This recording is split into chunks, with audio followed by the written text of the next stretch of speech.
ನಮಸ್ತೆ ಟಿವಿ20 ಕನ್ನಡ ವಾಹಿನಿಗೆ ಸ್ವಾಗತ. ಶಾಮನೂರು ಶಿವಶಂಕರಪ್ಪ ಅವರು ನಿಧನ ಹಿನ್ನೆಲೆ ಶಿವಶಂಕರಪ್ಪ ಅವರ ಎರಡನೇ ಪುತ್ರ ಎಸ್ ಗಣೇಶ್ ಅವರು ಮಾಧ್ಯಮಗಳಿಗೆ ಪ್ರತಿಕ್ರಿಯೆ ಕೊಟ್ಟಿದ್ದಾರೆ. ಮಧ್ಯಾಹ್ನ 11ಕ್ಕೆ ಹೈಸ್ಕೂಲ್ ಮೈದಾನದಲ್ಲಿ ಸಾರ್ವಜನಿಕ ದರ್ಶನಕ್ಕೆ ಇಡಲಾಗಿದೆ. ಸಂಜೆ 4 ಗಂಟೆಗೆ ಅಂತಿಮ ವಿಧಿವಿಧಾನ ನಡೆಸಲಾಗಿದೆ ಅಂತ ಮಾಹಿತಿ ಕೊಟ್ಟಿದ್ದಾರೆ.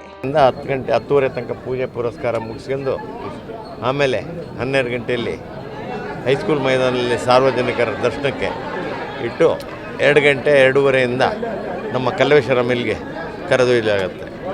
ಆಮೇಲೆ ಅಲ್ಲಿ ನಮ್ಮ ವೀರಶೈವ ಪದ್ಧತಿ ಪ್ರಕಾರ ಏನಿದೆಯೋ ಅದೆಲ್ಲ ಪೂಜೆ ಮಾಡಿ ಇದನ್ನು ಮಾಡುತ್ತೇವೆ ಅಂತ ಹೇಳ್ತೇವೆ.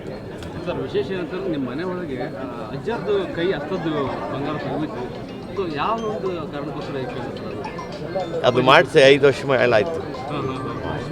ನಡ್ಕೊಂಡು ಒಂದು ಪ್ರೀತಿ ಇಟ್ಕೊಂಡು ಮಾಡುತ್ತೆ. ಹೌದು.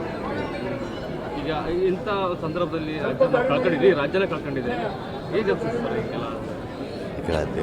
ದೇವರೇ ಕಾಪ. ಸರಿ.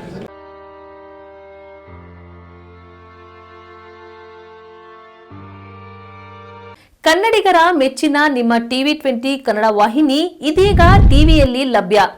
ಕರ್ನಾಟಕ ಮತ್ತು ದೇಶ ವಿದೇಶದ 360 ಡಿಗ್ರಿ ಸುದ್ದಿ ವಿವರವನ್ನ ಪಡೆಯುವುದಕ್ಕೆ ಟಿವಿ20 ವಾಹಿನಿಯನ್ನು ಲೈಕ್ ಮಾಡಿ, ವಿಡಿಯೋಗಳನ್ನು ಶೇರ್ ಮಾಡಿ, ಕಮೆಂಟ್ ಮಾಡಿ, ಸಬ್ಸ್ಕ್ರೈಬ್ ಮಾಡಿ.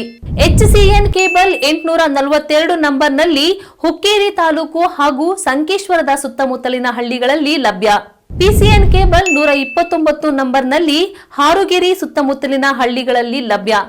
ರಾಯಬಾಗ್ ಡಿಜಿಟಲ್ ಚಾನೆಲ್ ಕೇಬಲ್ 80ನೇ ನಂಬರ್ನಲ್ಲಿ ರಾಯಬಾಗ ತಾಲೂಕಿನ ಸುತ್ತಮುತ್ತಲಿನ ಹಳ್ಳಿಗಳಲ್ಲಿ ಲಭ್ಯ. UDCN ಕೇಬಲ್ ನೆಟ್ವರ್ಕ್ ಉಗಾರ ಸುತ್ತಮುತ್ತಲಿನ ಹಳ್ಳಿಗಳಲ್ಲಿ ನಿಮ್ಮ ಟಿವಿ20 ಕನ್ನಡ ವಾಹಿನಿಯೂ ಲಭ್ಯ.